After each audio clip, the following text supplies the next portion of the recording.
जय श्री कृष्णा, जय श्री कल की अवतार, जय गौहर शाही। नमस्कार, सत श्री अकाल, अस्सलाम वालेकुम, गौहर शाही, मरहबा, गुड इवनिंग। मैं आपकी होस्ट नेहा कार्तिक, बेंगलोर, इंडिया से अल्लाह टीवी के इस शो में आप सबका बहुत बहुत स्वागत करती हूँ। और इस शो को शुरू करने से पहले मैं श्री कल की अवतार रा गौहर शाही जी के चरणों में कोटि कोटि नमन करती हूँ, गौहर शाही मरहबा कहती हूँ। भगवान सदगुरु संत शिरोमणि सैयद यूनुस अल गौहर जी के चरणों में गौहर शाही मरहबा करती हूँ, प्रणाम करती हूँ। इस पैनल में उपस्थित सभी संत जनों का मैं बहुत बहुत स्वागत करती हूँ आज के इस शो गीता सुगीता में। आप सबको मेरा नमस्कार। जय श्री कृष्णा, जय श्री कल के अवतार। भगवान योगेश्वर श्री कृष्ण जी कह रहे हैं, गीता में हृदय पार्थ, गीता में सार मुत्तमम, गीता में ज्ञान मतुग्गरम, गीता में ज्ञान मव्ययम, गीता में चौतमम अस्थानम, गीता में परम पदम, गीता में परम गुहाम, गीता में परमो गुरु, गीता में अर्थात गीता मेरा हृदय है, गीता मेरा उत्तम सार है, गीता मेरा अत्युग्र ज्ञान है, गीता मेरा अविनाशी ज्ञान है, गीता मेरा श्रेष्ठ निवास स्थान है, गीता मेरा परम पद है, मेरा परम रहस्य है और मेरा परम गुरु है। चलिए गीता के इस कर्म में सबसे पहले हम जानने का प्रयास करेंगे गीता मर्मज्ञ स्वामी विश्वानंद जी महाराज से। जी स्वामी जी। जय श्री कृष्ण। सब संतों को नमस्कार, प्रणाम, और हमारे जितने भी इस प्रोग्राम देखने वाले भाई बहन है वो सबको नमस्कार करते हुए जय श्री कृष्ण, जय कल्कि भगवान, जय गौरसाई। बहन जी, आपने यहाँ जो श्रीमद् भगवत गीता के अध्याय 9 के जो प्रश्न किया है, वो प्रश्न को हम यहाँ जवाब देने का प्रयास करेंगे। यहाँ भगवान श्री कृष्ण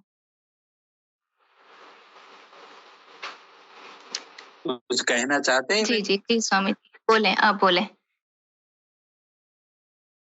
हाँ, तो भगवान यहाँ अपने प्यारे शिष्य को निमित्त बना के सारी मानव जात को ये समझाना चाहते हैं कि मैं समग्र जगत को उत्पन्न करके चलाता हूँ, सब कुछ मैं ही देता हूँ।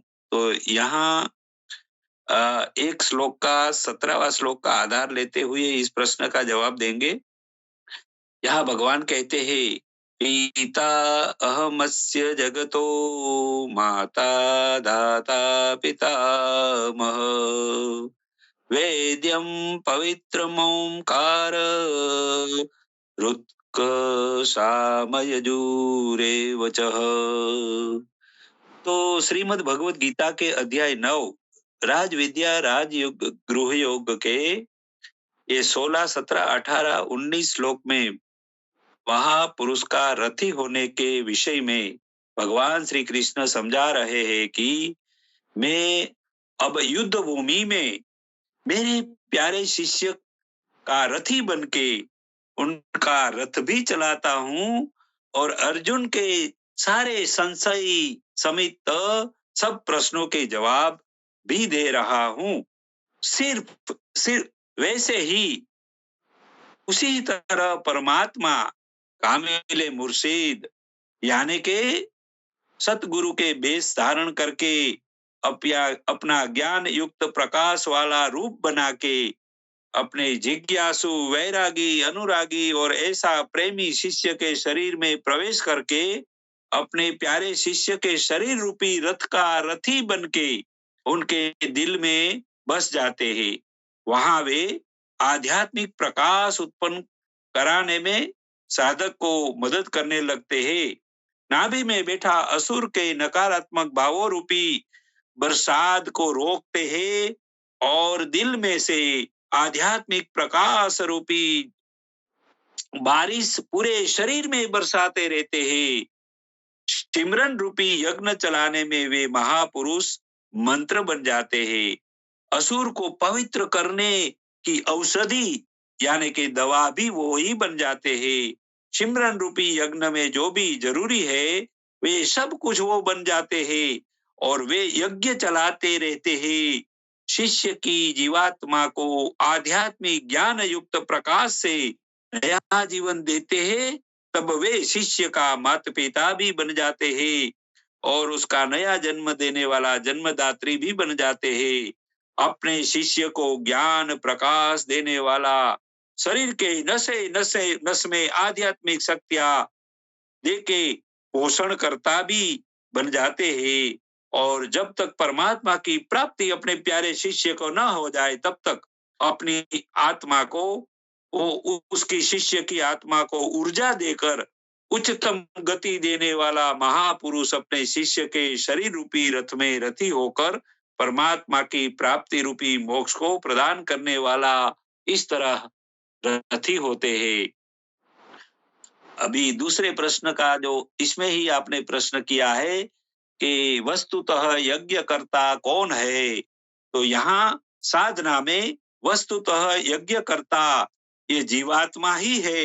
वो जीवात्मा साधक के शरीर में एक अनुरागी वैरागी परमात्मा को प्राप्त करने की तड़पन वाला बन के साधक के शरीर में दिल में अपने परम पिता परमात्मा का नाम का सिमरन रूपी आंतरिक यज्ञ करता है और वह जीवात्मा दिल की धड़कन में परमात्मा का नाम की आहुति डालकर आध्यात्मिक शक्तियां प्रकाश उत्पन्न करके असुर को पवित्र करके उनकी चुंगाल में से मुक्त होकर ये जीवात्मा से पवित्र महान आत्मा की स्थिति को वो प्राप्त कर लेता है। इसी आध्यात्मिक ऊर्जा के पावर से वैसे यज्ञ करता यही आत्मा परमात्मा की सुंदर दुनिया तक प्रवास करके परमात्मा को प्राप्त करने वाला यही जीवात्मा ही इस वस्तुतः यज्ञ करता इस शरीर में है। जी दीदी जी। जी, बहुत-बहुत धन्यवाद आपका स्वामी जी। बहुत अच्छी व्याख्या की है आपने, बहुत अच्छा लगा सुनकर। अब हम बढ़ते हैं हमारे दूसरे प्रश्न की ओर और क्वेश्चन नंबर 2 है, हर कामना ईश्वर से सुलभ है, अर्थात सब कुछ एक ही परमात्मा से प्राप्त होता है। अध्याय 9 श्लोक नंबर 20, 21, 22 की रोशनी में समझाने की कृपा करें। ब्रह्म विद्वर कुलावधूत स्वामी सच्चिदानंद नाथ जी महाराज। जी। आप सभी का हार्दिक स्वागत एवं अभिनंदन है।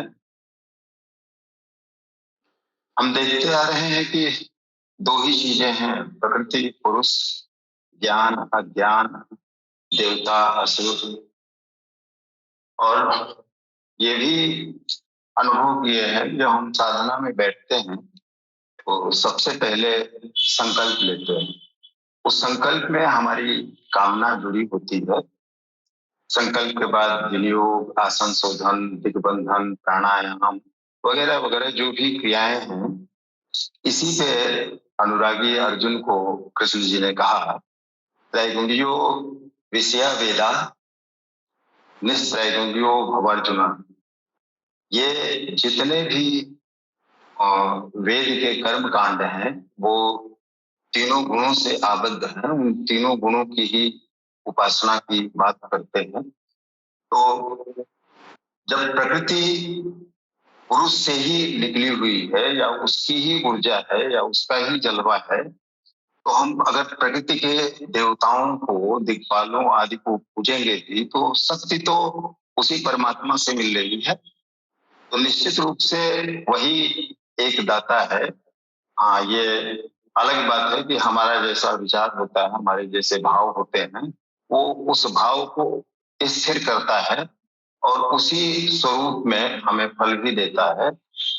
उदाहरण के लिए अगर हम सात्व हैं तो भगवती काली के रूप में ही वो हमें हमारी कामना का प्रतिफल प्रदान करता है। अभी हमने इसी अध्याय के श्लोक नंबर 12 में देखा, कृष्ण जी राक्षस और असुरों के से मोहित होने वाले स्वभाव के विषय में बताया और उन लोगों के विषय में, उन महात्माओं के विषय में भी बताया जो अनन्य भक्ति से उनकी ही आराधना में लगे हुए हैं। अब यहाँ उन लोगों के विषय में, उन साधकों के विषय में बता रहे हैं जो भक्त तो नहीं है लेकिन नास्तिक भी नहीं है। वो सकाम साधना करते हैं और एक कामना के तहत उसी भजन को, उसी यज्ञ को, उसी कार्यम कर्म को करते हैं जिसके बल पे हम निष्काम होने पे उस परमात्मा से तादात्म्य स्थापित कर लेते हैं। और विनियोग के द्वारा जो अर्जित होता है पुण्य, उसके बल पे हम स्वर्ग का सुख तो भोग लेते हैं, लेकिन वो जब पुण्य क्षीण हो जाता है तो हम पुनः उसी पुनर्जन्म की प्रक्रिया में, उसी प्रकृति के बंधन में, उसी कर्मों के बंधन में आ जाते हैं और इस चक्र में फंसे रहते हैं। 20वें श्लोक में जैसा आपने पूछा, लिखा है तय विद्या मां सोमपा पूत पापा यज्ञ दृष्ट्वा स्वर्गतिम प्रार्थयन्ते ते पुण्यमा साधु सुरेंद्र लोकम अस्नन्ति दिव्यान दिव्य देव भोगान। अर्थात कर्मकांड के द्वारा पाप से मुक्त होकर चंद्रमा के क्षीण के प्रकाश पाने वाले पुरुष उसी यज्ञ की निर्धारित प्रक्रिया द्वारा मुझ इष्ट रूप में पूज कर स्वर्ग की प्राप्ति के लिए प्रार्थना करते हैं।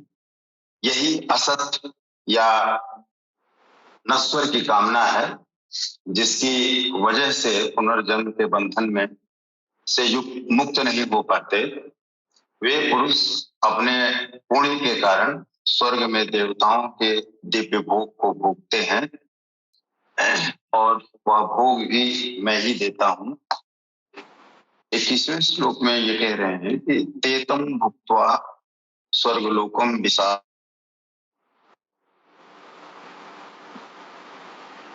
धर्म मनु प्रपन्ना गतागतम काम काम लभन्ते।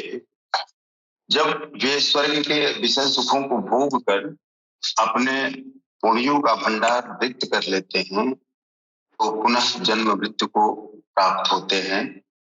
इस प्रकार जो कर्मकांडों या वैदिक अनुष्ठानों का पालन करते हैं वे भोग की वस्तुओं की इच्छा रखते हुए बार बार इस संसार में आते हैं, परंतु उनके मूल का नाश नहीं होता, अर्थात बीज का कभी नाश नहीं होता। जो ईश्वर का नाम उनके हृदय में जा चुका है वो अपना काम करता ही करता है और पुनर्जन्म के बाद भी वो उसी निर्धारित प्रक्रिया को, कार्यम कर्म को करते हुए एक न एक दिन वो उस परम लक्ष्य को प्राप्त कर जाते हैं, मोक्ष को प्राप्त कर जाते हैं।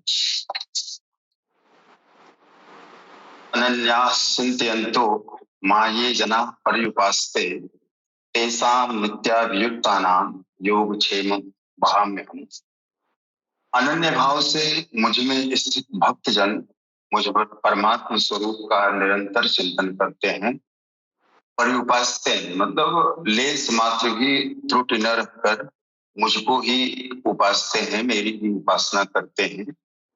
उस नित्य एक ही भाव से संयुक्त हुए पुरुषों का ये योगक्षेम मैं स्वयं वहन करता हूँ, अर्थात जो उनके पास है उसकी मैं रक्षा करता हूँ और जो नहीं है उसे मैं प्रदान करता हूँ। उनके सारे स्थितियों की जिम्मेदारी अपने हाथ में ले लेता हूँ और यही भक्तिमय अनन्य चित्त से उपासना है जिसके द्वारा हम उस परम लक्ष्य को प्राप्त करते हैं, उस परमात्मा में तदात्म्य स्थापित करते हैं।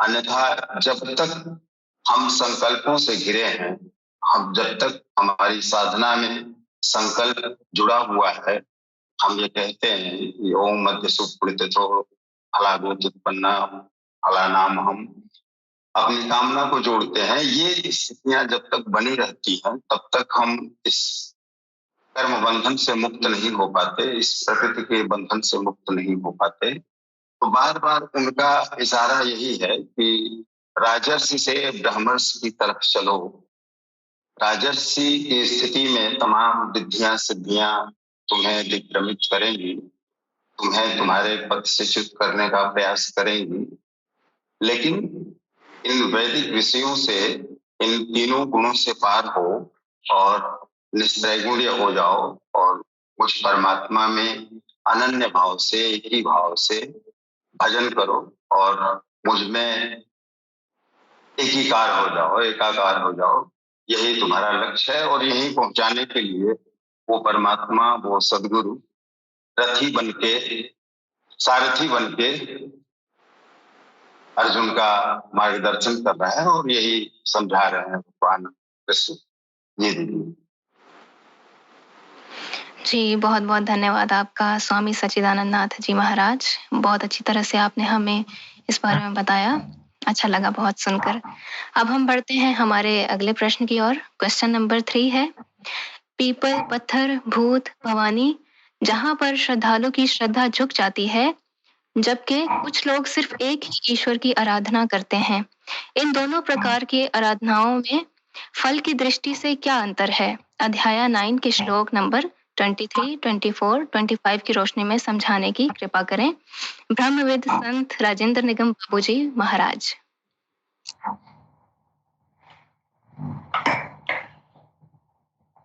सबसे पहले हम अपने भगवान सदगुरु को कोटि कोटि नमन करते हैं। फिर हमारे पैनल में बैठे हुए वरिष्ठ संत गुणों को भी सर नवाकर प्रणाम करते हैं और अपनी हमारी छोटी बहन नेहा दीदी को भी नमस्कार करते हैं। हमारी बहन ने जो सवाल किया है बड़ा महत्वपूर्ण सवाल है। पीपल, पत्थर, भूत, भवानी, आजकल जो है हमारे सनातन धर्म में यह जब धर्म से जो उसका मूल अर्थ है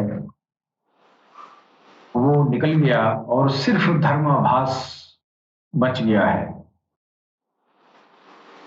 मूल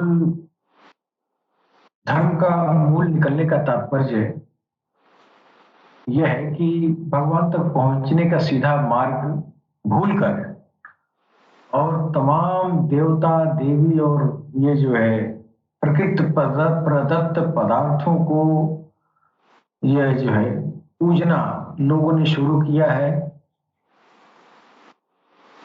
तो ये जो है हमारी वास्तविकता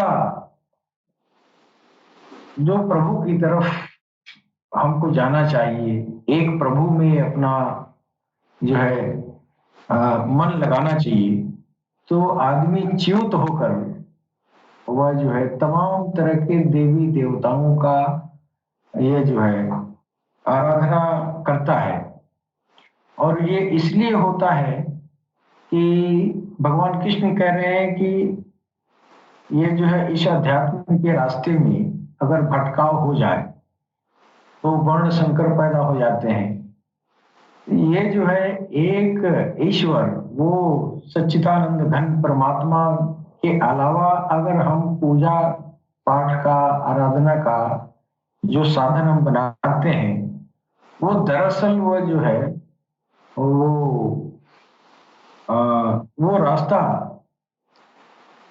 एक न एक दिन वह जो है नष्ट ही हो जाता है। उसका फल जो है, फल तो मिलता है लेकिन वो फल जो है नष्ट हो जाता है। भगवान कृष्ण कह रहे हैं कि जो तुम जो है इन प्राकृतिक पदार्थ पदार्थों को, या यह है पीपल, पत्थर, भूत, भवानी और जो भी चीजें हैं जिसको तुम देवता समझ के पूजते हो, तो उसमें भी मेरा ही अंश है और उसको पूजने से जो तुमको ये जो है जो सांसारिक प्रलाभ मिलता है वो प्रलाभ भी मैं ही देता हूं, लेकिन वो प्रलाभ नश्वर है, एक न एक दिन नष्ट हो जाता है। लेकिन जो मेरी तरफ जो मेरी आराधना करता है वो मुझको प्राप्त होता है, यानी वो कभी नष्ट नहीं होता। भगवान कह रहे हैं कि ये अप्यन्य देवता भक्ता यजन्ते श्रद्धा यान्विता ते अपि मामेव कौन्तेय यजन्त्य विधि पूर्वकम, यानी कौन्तेय श्रद्धा से युक्त हुए जो भक्त दूसरे दूसरे देवताओं को पूजते हैं वे भी मुझे ही पूजते हैं। परोक्ष रूप से वो उसी परमात्मा को की पूजा होती है, लेकिन वहां देवता वास्तव में वहां देवता नाम की कोई वस्तु तो होती ही नहीं, किंतु उनका यह पूजन अविधि पूर्वक है, यानी मेरी प्राप्ति की विधि से रहित है। यानी अगर प्राकृतिक प्रदत्त चीजों की पूजा कर रहे हैं तो हम उसी परमात्मा की पूजा तो कर रहे हैं, लेकिन ये विधि पूर्वक नहीं है, ये शास्त्र संगत नहीं है, यह रास्ता सही नहीं है। उससे जो है हम जिस चीज को पूज रहे हैं हम उसी को प्राप्त करेंगे, और वो जो उपलब्धि हमारी होगी वो जो है क्षणिक होगा, यानी एक न एक दिन नष्ट हो जाएगा। लेकिन परमपिता परमेश्वर को पूजने वाला जो होगा वो उसका जो है विनाश नहीं होता है। कामनाओं के द्वारा जिनके ज्ञान का अपहरण कर लिया गया है, ऐसे मूढ़ बुद्धि पुरुष अन्य देवताओं की पूजा करते हैं, और जहां पूजा करते हैं वहां देवता नाम की सत्ता सक्षम सत्ता तो है ही नहीं। भगवान कृष्ण जो है ये तमाम देवी देवताओं की जो पूजा अर्चना की जाती है, ये गीता में तो सर्वथा वर्जित किया गया है कि वो तो है ही नहीं है, तो उसको पूजने से क्या मतलब है। एक तरफ उनकी सत्ता को इनकार किया जा रहा है कि ये नहीं है, फिर भी भगवान जो है कह रहे हैं कि अगर वो पूज रहा है तो परोक्ष रूप से मेरा ही पूजा कर रहा है। और ये जो भी पीपल पत्थर भूत भवानी जो भी है, ये जो है उनकी श्रद्धा जहां झुक जा रही है वहां कोई देवता नहीं है, मैं ही सर्वत्र हूं, उस स्थान पर मैं ही खड़ा होकर उनकी देव श्रद्धा को उन स्थानों पर स्थिर करता हूं, अर्थात मैं ही फल का विधान करता हूं। अगर पत्थर से वो कोई मांग रहा है और उसकी पूर्ण हो रही है तो भगवान कह रहे हैं देते तो हम ही हैं, लेकिन वो नाशवान है, उनका फल जो है नष्ट हो जाएगा, आज है तो कल भोगने में आ जाएगा, नष्ट हो जाएगा। लेकिन मेरा भक्त कभी नष्ट नहीं होता। अगर वे मूढ़ बुद्धि जिनके ज्ञान का अपहरण हो गया है वही अन्य देवताओं की पूजा करते हैं। अब यहाँ स्पष्ट जो है हमारे सनातन धर्म में ये देवता देवी को लेकर ही तो बड़ा ये जो है ये धर्मों में धर्माभास का मिलावट हो गया, और गीता में भगवान कुछ और ही कह रहे हैं। वास्तव में सच्चाई यही है कि जो भगवान कृष्ण कह रहे हैं कि मूढ़ बुद्धि जिनके ज्ञान का अपहरण हो गया है वही अन्य देवताओं की पूजा करते हैं, सिर्फ सेवा सच्चिदानंद परमात्मा की। अब वो यहाँ बुद्धि का अपहरण कहा गया है, बुद्धि का अपहरण हो गया, यानी भगवान के रास्ते में तो चला लेकिन शैतान ने रास्ते में लिया। क्यों? तो हमारा रास्ता जो है मैं साधना आराधना में च्युत हो गया, लिहाजा मैं अपहृत हो गया और तमाम देवी देवताओं के नाम पर पेड़ पौधे जिया जनावर की पूजा करने लगे। जो श्रद्धा से अन्य देवताओं को पूजते हैं वे मुझे ही पूजते हैं, किंतु वह पूजन अविधि पूर्वक है, वहां देवता नाम की सक्षम वस्तु नहीं है, उनकी प्राप्ति की विधि गलत है। अब प्रश्न उठता है कि जब वे भी प्रकारांतर से आपको ही पूजते हैं और फल भी मिलता ही है, तो इसमें दोष क्या है? ये बड़ी बारीकी चीज है। अहम सर्व यज्ञानां भोक्ता च प्रभुरेव च न तु मामभिजानन्ति तत्त्वेनातश्चवन्ति ते। अर्थात संपूर्ण यज्ञों का भोक्ता, अर्थात यज्ञ जिसमें विलय होते हैं, यज्ञ के परिणाम में जो मिलता है वो मैं ही हूँ और स्वामी भी मैं ही हूँ, परंतु वे मुझे तत्व से भली प्रकार नहीं जानते।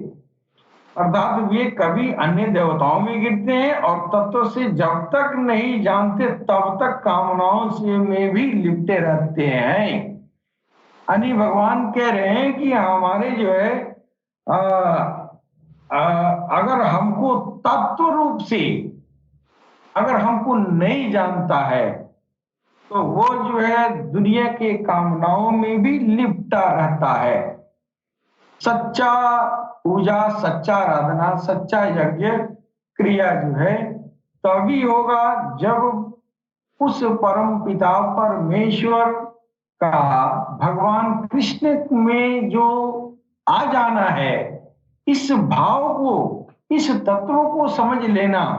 जो समझ गया वो उसकी पूजा सफल है, वही वास्तव में सन्मार्ग पर है और सीधे रास्ते पर है।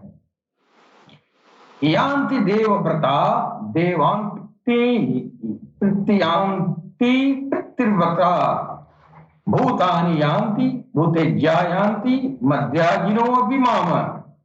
कह रहे हैं भगवान कृष्ण, है अर्जुन, देवताओं को पूजने वाला देवताओं को प्राप्त होते हैं। देवता है तो परिवर्तित सत्ता, वे अपने सदकर्मानुसार जीवन व्यतीत करते हैं। पितरों को पूजने वाले पितरों को प्राप्त होते हैं, अर्थात अतीत में ही उलझे रहते हैं। भूतों को पूजने वाले भूत होते हैं, शरीर धारण करते हैं और मेरा भक्त मुझे प्राप्त होता है, वह मेरा साक्षात स्वरूप होता है, उसका पतन नहीं होता है।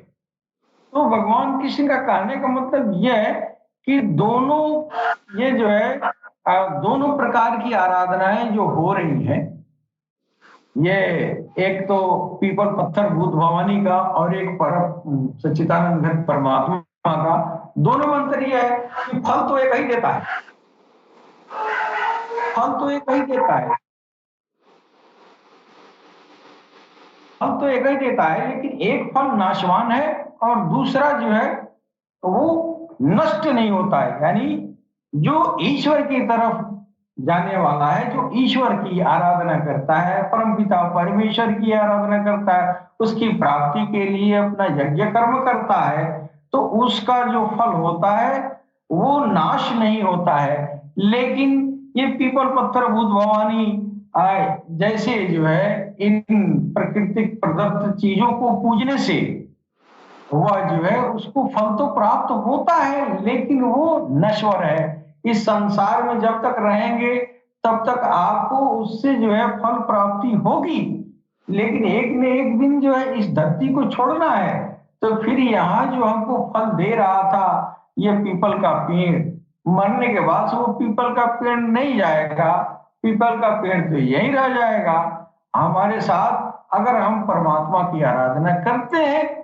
तो परमात्मा के साथ जाना होगा, परमात्मा में मिलना होगा। तो मेरा सार्थक जो यज्ञ पूजा आराधना ये जो भजन इबादत भजन जो भी है, ये एक ईश्वर परमपिता परमेश्वर के लिए होना चाहिए, भले उसका नाम कृष्ण हो या राम हो या अल्लाह हो या मोहम्मद रसूलुल्लाह हो, लेकिन उस एक परमात्मा की पूजा ये जो है सार्थक है। जी बहन जी। जी वाह, बहुत अच्छी तरह से आपने हमारे इस प्रश्न का उत्तर दिया है, बहुत बहुत धन्यवाद आपका। अब हम बढ़ते हैं हमारे क्वेश्चन नंबर 4 की तरफ। क्वेश्चन नंबर 4 है, अध्याय 9 के श्लोक नंबर 26, 27, 28 में कर्म बंधन से मुक्ति हेतु कौन कौन से साधन और उसके परिणाम बताया गया है, व्याख्या करें। पूज्य स्वामी विश्वानंद जी महाराज। जी।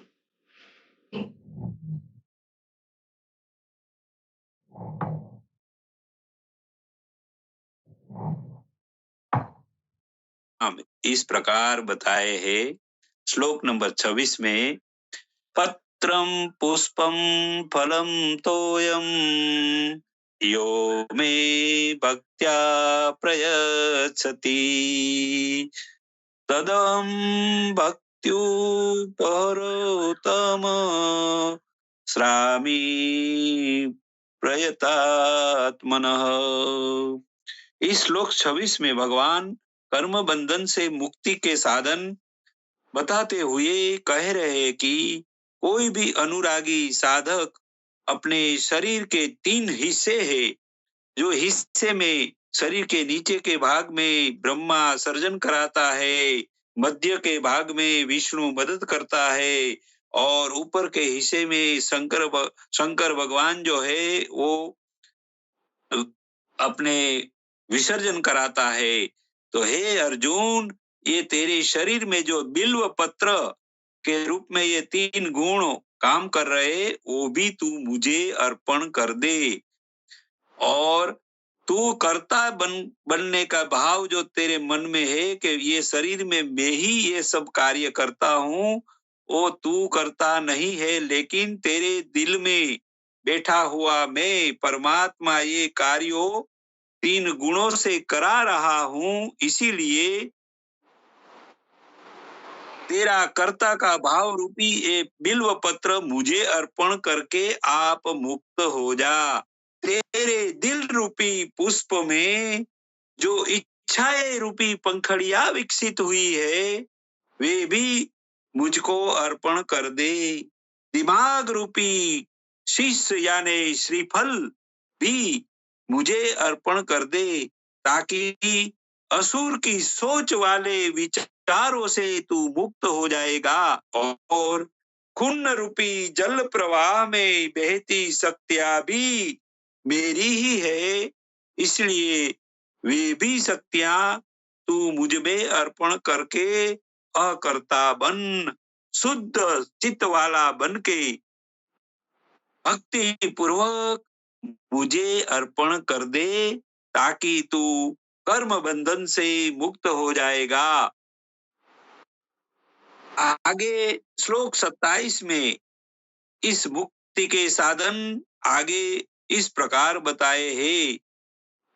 यत् करोपि यदस्रासि यज्जुहोषि ददासि यत् यत् तपस्यसि कौन्तेय तत्कुरुष्व मदर्पणम्। है साधक, तू जो दिल वाला आंतरिक यज्ञ कर रहा है, वो मेरे नाम की शक्ति से ही हो रहा है, वैसा समझ। मेरा नाम का होम तेरे दिल की धड़कन में जो तू होम कर रहा है, वे और उसमें जो ऊर्जा रूपी प्रकाश उत्पन्न होके नसे नस में तू जो दान करा रहा है, ये आध्यात्मिक यज्ञ रूपी जो भी तप कर रहा है, ये सब कुछ तू मुझ परमात्मा को अर्पण कर दे और तू अकर्ता बन के इस यज्ञ कार्य को केवल दृष्टा बन के देखते रहकर ही तू मुक्त बन जाएगा। तो आगे श्लोक नंबर 28 में भगवान बता रहे हैं। श्लोक नंबर 28 में इस प्रकार कर्म बंधन से मुक्ति के साधन अगर साधक अपनाएगा, इस साधन को अपनाएगा, तो उसके परिणाम रूपी मुक्ति कैसे मिल पाएगी वो बता रहे हैं। तो श्लोक नंबर 28 में शुभ फलेरेवं मोक्ष्यसे कर्म बंधनेन संन्यास योग युक्तात्मा विमुक्तो मामुपेष्यसि। है अनुरागी, है वैरागी साधक, तेरे सारे कर्मों को अकर्ता बन के अनासक्त भाव से मुझ परमात्मा में अर्पण कर दे, तो तेरे कर्मों के शुभ और अशुभ सब फलों से तू मुक्त हो जाएगा। तेरे चित्त में संन्यास योग यानी कि सब कर्मों के फलों को त्यागने का भाव प्रकट करके सब प्रकार के कर्म फलों को मुझ परमात्मा में अर्पण कर देने से ही तू संपूर्ण मुक्त होके परमात्मा को प्राप्त कर लेंगे। तो इस प्रकार के सब कर्म बंधन से मुक्ति हेतु ऐसे साधन बताए हैं, और जो साधक ये साधन अपनाते हैं उनको परमात्मा की प्राप्ति रूपी परिणाम भी मिल जाता है। वैसा इन 3 श्लोकों में बहुत अच्छी तरह से भगवान यहाँ कर्म के ये कर्म बंधन से मुक्ति हेतु साधन और उसके परिणाम यानी कि परमात्मा की प्राप्ति इस प्रकार होती है ये बताया गया है। जी दीदी जी। जी, बहुत-बहुत धन्यवाद आपका। बहुत अच्छे से व्याख्या किया आपने, बहुत अच्छा लगा सुनकर। तो अब हम बढ़ते हैं क्वेश्चन नंबर 5 की ओर। भगवत प्राप्ति और मुक्ति में क्या अंतर है? मुक्ति से साधक को क्या लाभ है? अध्याय 9 श्लोक नंबर 29, 30, 31 के आलोक में व्याख्या करें। ब्रह्म विद्वर कुलावधूत स्वामी सच्चिदानंद नाथ जी महाराज जी।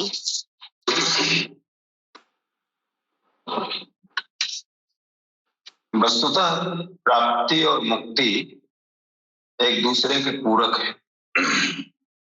इसको इस तरह से भी समझा जा सकता है कि एक सीमा रेखा है और उस रेखा के एक तरफ कर्म बंधन है, प्रकृति है, दूसरी तरफ पुरुष है, प्राप्ति है, या एक तरफ अज्ञान है, दूसरी तरफ ज्ञान है। अज्ञान जहां है वहां भय है, लोभ है, काम है, क्रोध है, मोह है, और इन्हीं बंधनों से इन्हीं की प्राप्ति के लिए अपने लोभ का संवरण करते हुए हम जो प्राप्ति के लिए प्रयास करते रहते हैं नश्वर चीजों को, यही कर्म बंधन है। और इसके उस पार जाना या उस ये कहें कि उस पुरुष में समा जाना, उस पुरुष से एकाकार हो जाना, ज्ञानमय हो जाना, निर्भय हो जाना, वो प्राप्ति है। बिना इसके कर्म बंधनों से मुक्ति के हम प्राप्ति नहीं कर सकते। कबीर ने कहा कि चीटी चावल ले चली बीच में मिल गई दाल, कह कबीर दो ना चले एक लो दूजी डाल। हम एक तरफ प्रकृति के कर्म बंधनों में जकड़े हुए हैं, तो चावल को अगर प्राप्त करना है, उस पुरुष को प्राप्त करना है, उस ज्ञान को प्राप्त करना है, अज्ञान को मिटाना है, कर्म बंधनों से मुक्त होना है, तो इनको छोड़ना पड़ेगा। तो यही छोड़ना मुक्ति है, और उसको पा लेना, उसमें एकाकार हो जाना प्राप्ति है। तो ये एक दूसरे के पूरक हो गए, बिना इसको छोड़े उसको पाया नहीं जा सकता। तो यही दोनों में अंतर है कि ये करने के बाद ही वो प्राप्त हो सकता है। तो एक दूसरे के पूरक हुए ये। और अगले 29वें 30वें श्लोक में हम देखते हैं समूहम सर्वभूतेषु न मे द्वेष्योस्ति न प्रियः ये भजन्ति तुमा भक्त्या मयिते तेषु चाप्यहम्। मैं सब भूतों में सम हूं, न किसी के लिए न कोई मेरा प्रिय है न कोई अप्रिय है। लेकिन यहाँ कह रहे हैं कि ये भजन्ति तुमा भक्त्या, लेकिन जो अनन्य भाव से बिना किसी और को स्मरण किए मुझे भजता है, मेरा भक्त है, मयिते तेषु चाप्यहम्, वो मुझ में है और मैं उसमें हूं। यही मेरा एकमात्र रिश्ता है, मैं उसमें परिपूर्ण हो जाता हूं। मुझ में और उसमें कोई अंतर नहीं रह जाता है। प्रकाश प्रकाश में मिल जाता है, नूर नूर में मिल जाता है, वो एकाकार हो जाता है, चारों तरफ उजाला ही उजाला रहता है, भय समाप्त हो जाता है। तो ये भजन के द्वारा ही संभव है। और भजन करने का अधिकार किसको है, इस पर अगले श्लोक में बता रहे हैं कि अपिचेत्सु दुराचारो भजते मामन अनन्य भाग साधुरेव स मंतव्य सम्यक व्यवस्थितो हि सः। अर्थात यदि अत्यंत दुराचारी भी अनन्य भाव से, शर्त वही है कि फिर कोई और भाव न हो, किसी और प्राकृतिक देवता इंद्रादि दिक्पालों की से कोई आसक्ति न रह जाए, कोई कामना न रह जाए, वो केवल और केवल मुझको भज रहा हो, तो अत्यंत दुराचारी भी साधु बन सकता है, उसको साधु कहा जा सकता है। अब यहाँ ये ध्यान देने वाली बात है कि अत्यंत दुराचारी, तो ये तो कटु सत्य है कि साधना की शुरुआत उस शूद्र की स्थिति से ही होगी, अज्ञानता की स्थिति से ही होगी, जहां हम शुद्ध बुद्ध खोए हुए आकंठ अज्ञान में डूबे हुए हैं। चारों तरफ से भय ही भय सता रहा है कि हमारा ये न छीन जाए, हम ये प्राप्त कर पाएंगे कि नहीं कर पाएंगे। मतलब बुरी तरह से जो प्रकृति के बंधनों में जकड़ा हुआ है, आसक्त है, वही शुरुआत करेगा ना। सदगुरु उसी के हृदय में वो प्रकाश डालेगा। और गहनतम अंधकार भी हो, एक माचिस की तिली भी अगर जला दी गई तो हल्का प्रकाश तो हो ही जाएगा। और उस प्रकाश के बढ़ते क्रम में अनन्य भाव जब आ जाता है, फिर कोई और लाभ हानि की चिंता नहीं रह जाती, कोई आसक्ति नहीं रह जाती। हम प्रकृति के बंधनों से पार चले जाते हैं या उससे जाने का प्रयास करते हैं, उस रास्ते में भी रहते हैं, तो वो साधु मानने योग्य है।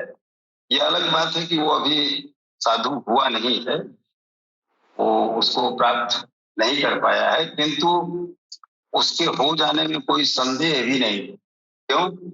क्योंकि उसमें किसी और के प्रति आसक्ति रह ही नहीं गई, उसके मन में कोई और भाव नहीं रह गया, केवल और केवल उसी परमात्मा का भाव है, केवल और केवल उसी परमात्मा का चिंतन है।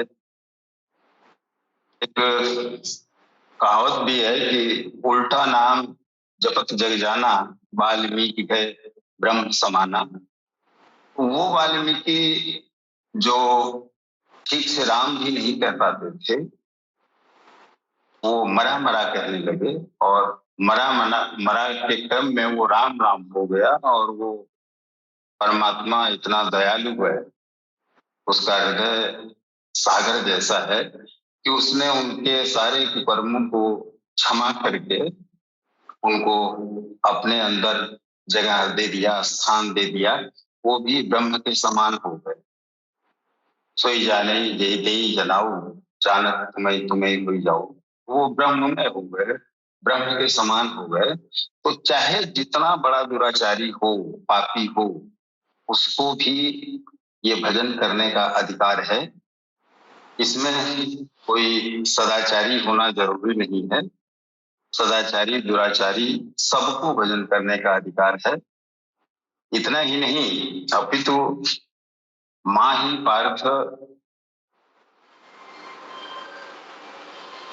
यही तक बताना था ना जी। तो कोई भी उस भजन को कर सकता है, और उस भजन को करते हुए इस प्रकृति के बंधनों से मुक्ति पाकर उसकी प्राप्ति कर सकता है। ये मुक्ति और प्राप्ति एक दूसरे के पूरक है, और यही हर साधक का लक्ष्य होता है कि इन कर्म बंधनों से मुक्त होकर उस परम साध्य को, पुरुषार्थ को, उस पुरुष को, उस ज्ञान को प्राप्त कर ले। ये दीदी जी, बहुत बहुत धन्यवाद आपका स्वामी सच्चिदानंद नाथ जी महाराज, बहुत अच्छा लगा सुनकर। अब हम बढ़ते हैं हमारे नेक्स्ट क्वेश्चन की ओर। क्वेश्चन नंबर 6, भगवान श्री कृष्ण के परम भाव से क्या तात्पर्य है? जो मूढ़ बुद्धि मनुष्य नहीं जानते, कल की अवतार सरकार गौहर शाही जी महाराज के परम भाव को विस्तार से समझाइए। ब्रह्मविद संत राजेंद्र निगम बाबू जी महाराज जी।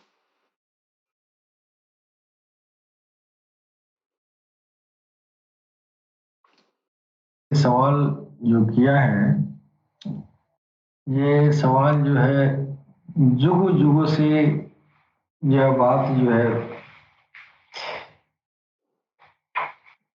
सभी वर्गों के लोगों के लिए ये जो है राज की बात रही और सब लोग अटकलें लगाते आए। ये भगवान कृष्ण के अंदर जो आप कह रहे हैं कि परम भाव अव्यक्तम व्यक्तिमापन्नम मन्यन्ते माम बुद्धया परम भावम जानन्तो ममाव्यय मनुत्तमम। मैं कई विद्वानों का मैंने इसका भावार्थ मैंने पढ़ा और सारे लोग जो है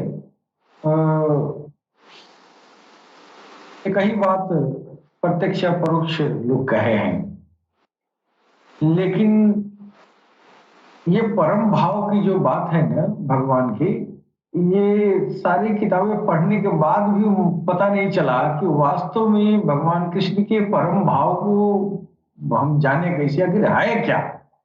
ज्यादा हम यही समझते हैं कि वो भगवान उतर आए हैं, ज्यादा हम यही समझते हैं और जो कहना चाहते हैं वो उसके हिसाब से अगर हम यही मान लेते हैं कि नहीं भगवान वही जो परम पिता परमेश्वर सच्चिदानंद घन परमात्मा माँ के शिकम में आके बैठ गया, तो फिर वो कह रहे हैं कि हम तुम्हारी तरह जो है देह है, ये चमड़ी का शरीर है, हम तुम्हारी तरह खाते पीते हैं, लेकिन फिर भी तुम हमारे परम भाव को नहीं समझते हो, अपने तरह आदमी समझते हो।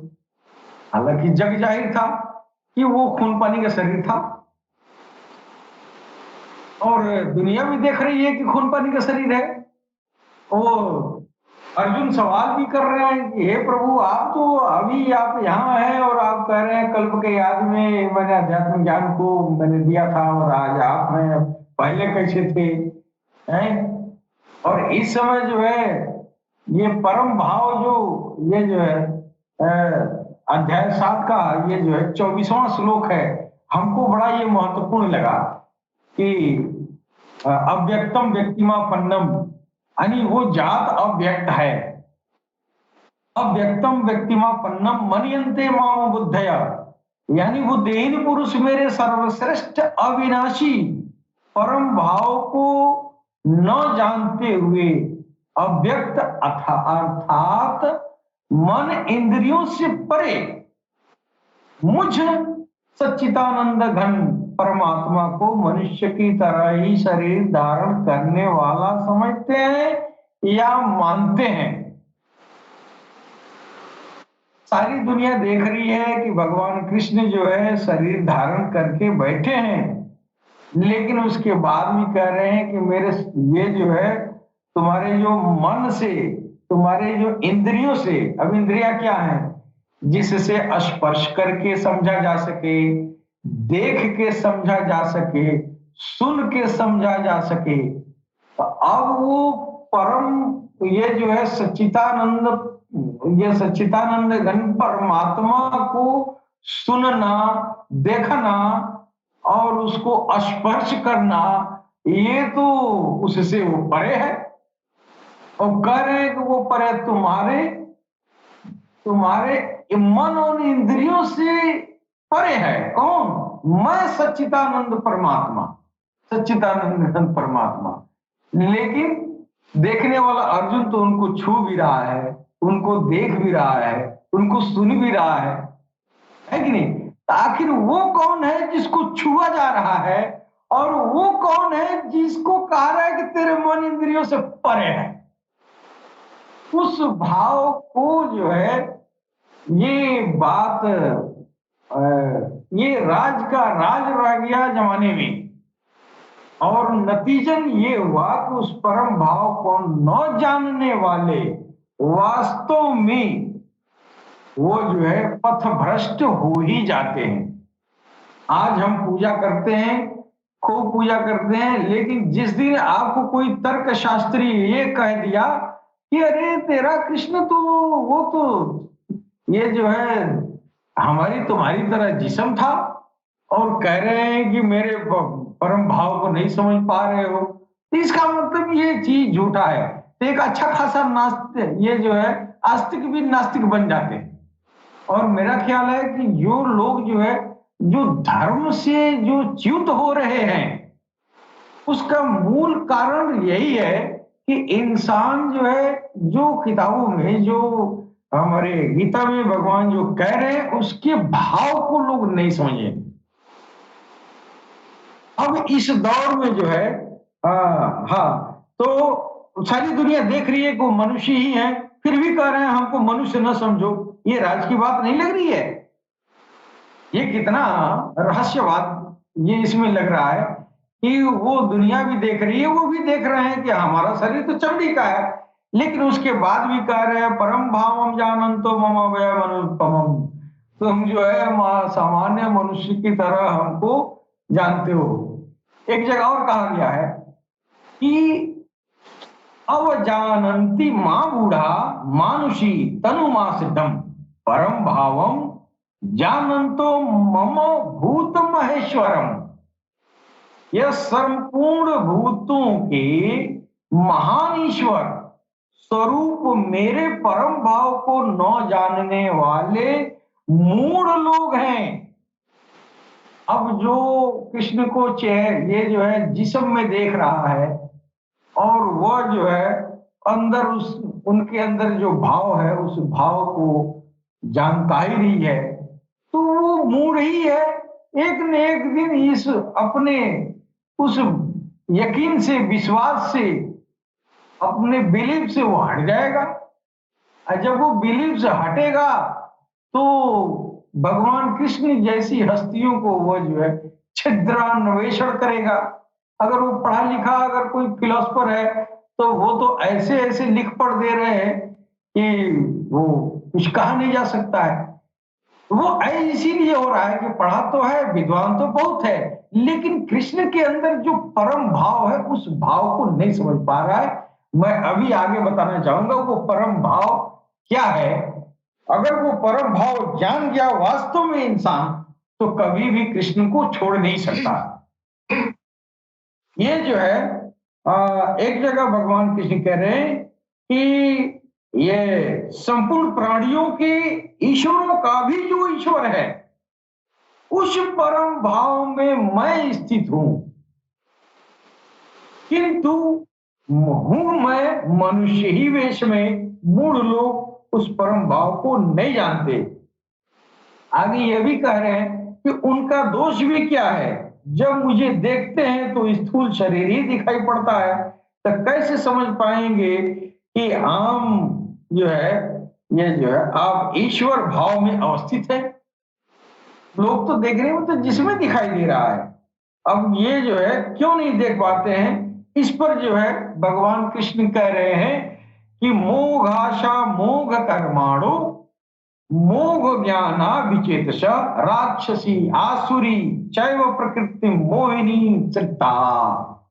अर्थात जिसके अंदर ये जो झूठी आशा, झूठा कर्म बंधन, झूठा ज्ञान, और ये जो है विशेष रूप से जो है वो अपने मानसिक रूप से वो अचेत है, उसकी आसुरी, वो उसका दिल, उसका मन आसुरी प्रवृत्तियों से घिरा है, इसलिए जो है इंसान उसको, उनके परम भाव को नहीं जान पाता है। अब भगवान कृष्ण के परम भाव को जानने के लिए हमको हमारे अंदर दैवी संपद की वृद्धि करनी होगी, हमारे अंतःकरण की सफाई करनी होगी। और ये अंतःकरण की सफाई कैसे होगा? अध्यात्म को एडॉप्ट करना होगा। जब तक हम अध्यात्म एडॉप्ट नहीं करेंगे, तब तक हमारे अंदर दैवी संपद की वृद्धि नहीं होगी। आसुरी संपद में मेरा दिल और दिमाग घिरा हुआ रहेगा, तो कभी भी भगवान के उस परम भाव को नहीं जान पाएंगे। अब वो परम भाव भगवान कृष्ण का क्या है?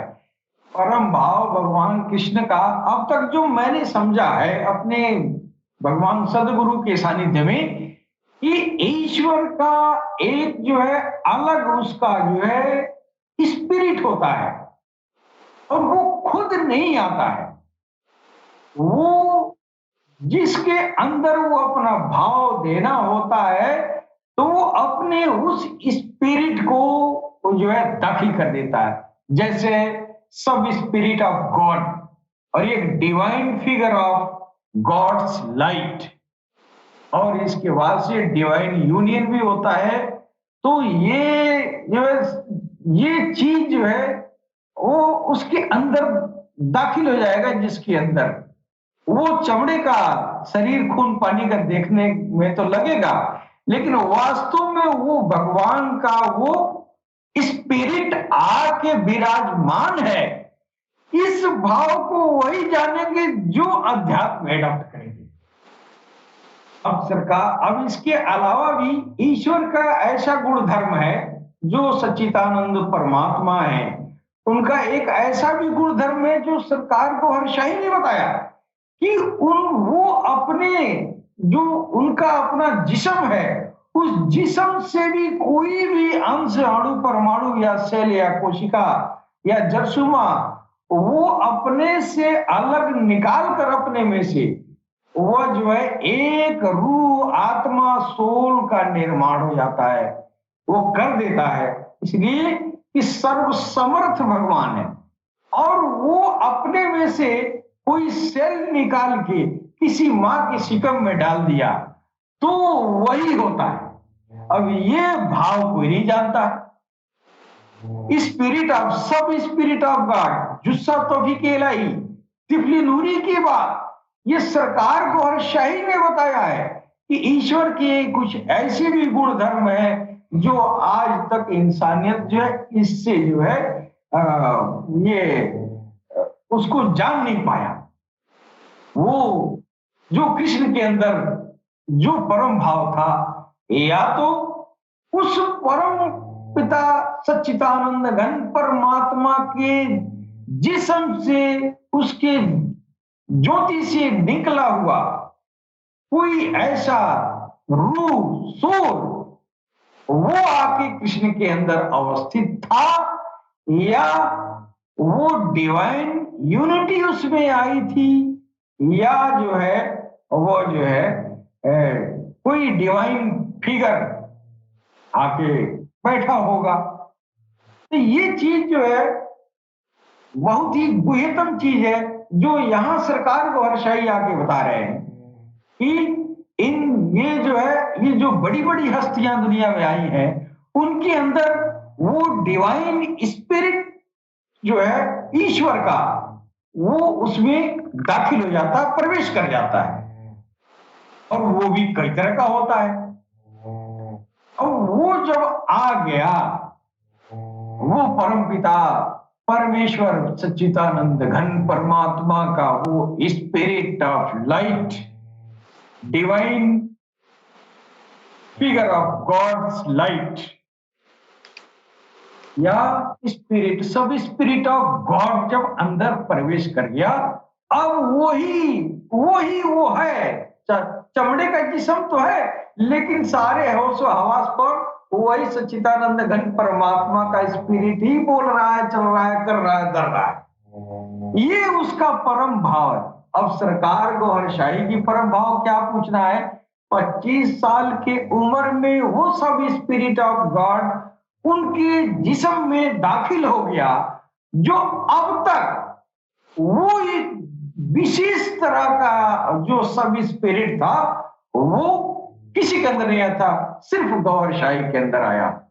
इसलिए गौहर शाही जी महाराज कल की अवतार है, वो परम भाव जो किसी के अंदर था सरकार के अंदर दाखिल हुआ। इसलिए हम भगवान काल की अवतार सरकार गौहर शाही को कहते हैं, समझते हैं। जी बहन जी, बहुत बहुत धन्यवाद आपका। बहुत अच्छा लगा जो ज्ञान आप सभी संतों ने हमारे साथ शेयर किया, और मैं आशा करती हूँ कि हमारे जो दर्शक हैं, जो ऑडियंस हैं, उन सबको भी सुनकर बहुत अच्छा लगा होगा, वो सब भी प्रसन्न हुए होंगे। तो अब आज के लिए इतना ही। गीता सुगीता में उसके नेक्स्ट एपिसोड में आप सबसे हम फिर मुलाकात करेंगे। तब तक के लिए मैं नेहा कार्तिक आपसे आज्ञा चाहती हूँ। जय श्री कृष्णा, जय श्री कल के अवतार, जय गौहर शाही। जय श्री कल के अवतार, जय गौहर शाही।